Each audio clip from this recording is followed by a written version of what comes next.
আমার পেছনে আপনারা যে জমিদার বাড়িটি দেখতে পাচ্ছেন এটা পিরোজপুর জেলার রায়েরকাঠি নামক গ্রামে অবস্থিত। 1650 সালে রাজা রুদ্রনারায়ণ চৌধুরী এই জমিদার বাড়িটি নির্মাণ করেছিলেন। 5 জন হিন্দুর লোকের মাথা কেটে উনি এই মন্দিরে উৎসর্গ করেছিলেন। 10, 9, 8, 7, 6, 5, 4, 3, 2, 1. ভারতবর্ষের সম্রাট শাহজাহান যখন শাসনামল ছিল তখন পিরোজপুর রায়েরকাঠি এই জায়গাটায় জমিদার বাড়িটা আসলে নির্মাণ কাজ শুরু হয়। বেসিক্যালি এখানে প্রচুর পরিমাণে বন জঙ্গল ছিল, এগুলো পরিষ্কার করেই এই রাজবাড়িটা নির্মাণ কাজ শুরু করে।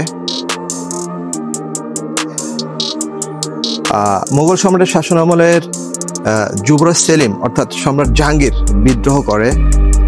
তখন উনি পিরোজপুর, ঝালকাঠি ও বাগেরহাট জেলার কিছু অংশ নিয়ে সেলিমাবাদ নামে একটি পরগনা উনি ঘোষণা করেন।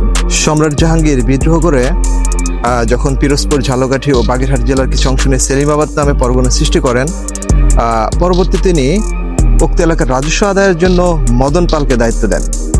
মদন পাল আবার তার ছেলে শ্রীনাথকে উক্ত রাজস্ব আদায়ের দায়িত্ব দেন। রাজস্ব আদায়ের জন্য শ্রীনাথ বর্তমান ঝালকাঠির লুৎফাবাদ নামক গ্রামে একটি কাছারিঘর স্থাপন করেন এবং সেখান থেকে অতি সুদক্ষতার সাথে রাজস্ব আদায়ের কাজ পরিচালনা করতে থাকেন, যার ফলস্বরূপ তিনি মুঘল সম্রাটের কাছ থেকে রাজা উপাধি লাভ করেন।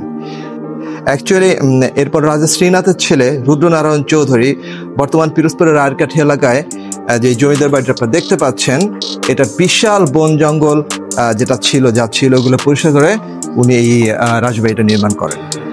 জমিদার বাড়িটি নির্মাণ করার সময় রাজা রুদ্রনারায়ণ চৌধুরী উনি একটি কালী মন্দির এখানে তৈরি করেছিলেন এবং কথিত আছে উনি এখানে নিম্নবর্ণের 5 জন হিন্দুর লোকের মাথা কেটে উনি এই মন্দিরে উৎসর্গ করেছিলেন। এবং সম্ভবত আমার পেছনে আপনারা যেই পুরাকীর্তিটা দেখতে পাচ্ছেন, এটা একটা মন্দির ছিল। আমি এখানকার যে লোক আছে তাকে জিজ্ঞেস করে জানতে পেরেছি, সম্ভবত এটাই ছিল সেই কালী মন্দিরটা। পরবর্তীতে ওনার এই নিষ্ঠুর কার্যক্রমের কথাটি ঢাকার যে প্রাদেশিক সুবিধার ছিল শাহবাজ খান ওনার কানে যায়, আর এই কারণে শাহবাজ খান অত্যন্ত রাগান্বিত হন এবং রাগান্বিত হয়ে উনি তাকে বাঘের খাঁচার মধ্যে রেখে মেরে ফেলার জন্য হুকুম দেন।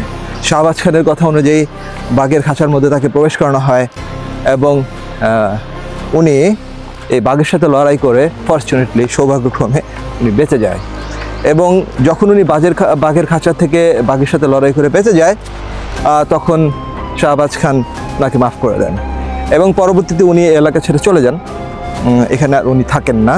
পরবর্তীতে যেটা হয়, রাজা রুদ্রনারায়ণ চৌধুরী উনি এই ঘটনার কারণে লজ্জিত হয়ে উনি এবং ওনার ছেলে রাজা নরোত্তম রায়কে নিয়ে এখান থেকে কাশী চলে যান এবং পরবর্তীতে উনি মৃত্যুর আগ পর্যন্ত সেখানে অবস্থান করেন।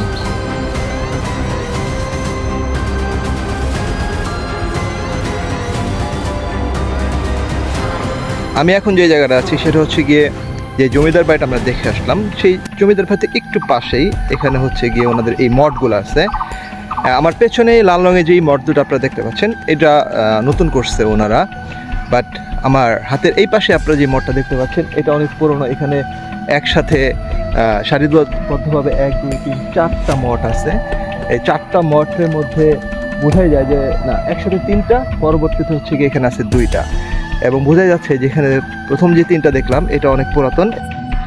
ভিডিওটি ভালো লেগে থাকলে চ্যানেলটি সাবস্ক্রাইব করতে পারেন, লাইক প্রেস করতে পারেন, কমেন্ট করতে পারেন। Thank you.